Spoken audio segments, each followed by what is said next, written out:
बात आज की चैनल के कार्यक्रम टॉप 10 में आपका स्वागत है। मैं हूं निपुण भार्गव और पेश है अभी तक की 10 बड़ी खबरें।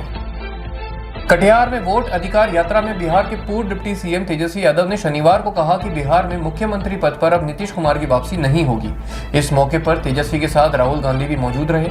राहुल गांधी ने आरोप लगाया कि केंद्र में सत्तारूढ़ भारतीय जनता पार्टी की सरकार और निर्वाचन आयोग की मिलीभगत से बिहार में लोगों के वोट चुराने की कोशिशें की जा रही है। पुणे, जहां से सार्वजनिक गणेशोत्सव की परंपरा की शुरुआत हुई थी, अब एक बार फिर इतिहास रचने जा रहा है। लगातार तीसरे वर्ष पुणे के 7 प्रमुख गणेश मंडल के जरिए कश्मीर की वादियों में सार्वजनिक गणेशोत्सव मनाया जाएगा। इस बार 27 अगस्त से शुरू होने वाले गणेशोत्सव में 5 दिवसीय महोत्सव का आयोजन श्रीनगर, अनंतनाग और कुलगाम में होगा।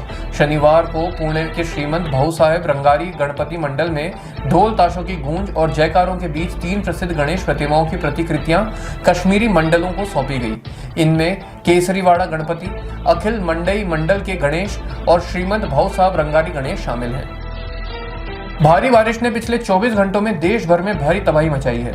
जम्मू कश्मीर और तमिलनाडु समेत देश के कई हिस्सों में भारी बारिश से जुड़ी घटनाओं में कम से कम 11 लोगों की मौत हुई है और कई लोग घायल हुए हैं। सबसे ज्यादा नुकसान झारखंड में हुआ, जहां 5 लोगों की जान गई। इसके अलावा जम्मू कश्मीर और राजस्थान में 2-2 लोगों की मौत हुई है, जबकि तमिलनाडु में बिजली गिरने से 1 और उत्तराखंड में एक और महिला की मौत हुई है। मौसम विभाग ने झारखंड के पलामू, गढ़वा और चतरा जिलों में आज भी भारी बारिश का रेड अलर्ट जारी किया है।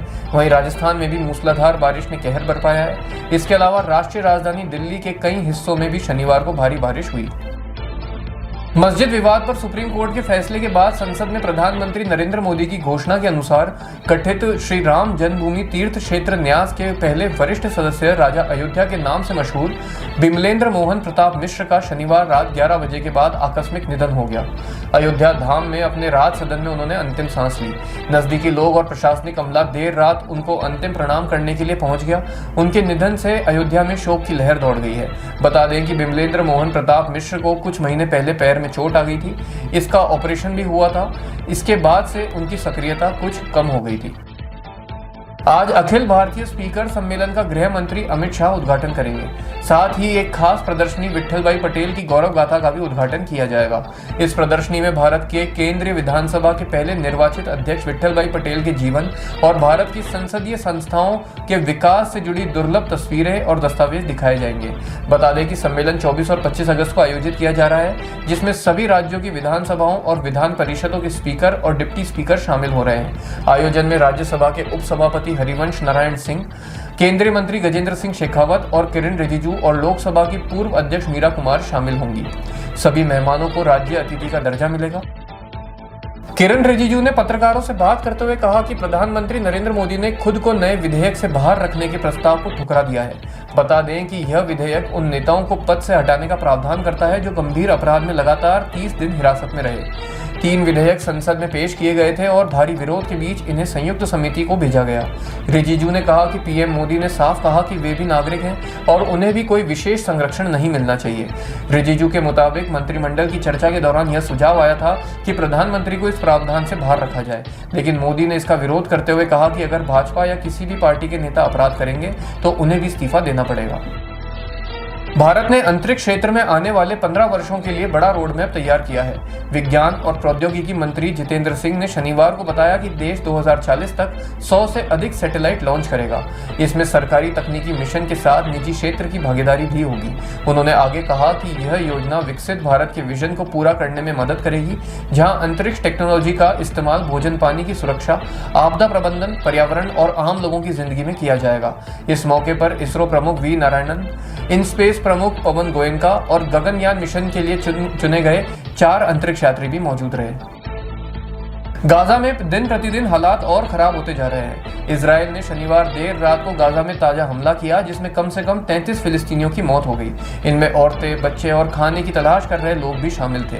गाजा स्वास्थ्य मंत्रालय के मुताबिक इस युद्ध में अब तक 62,622 फिलिस्तीनी की जान जा चुकी है।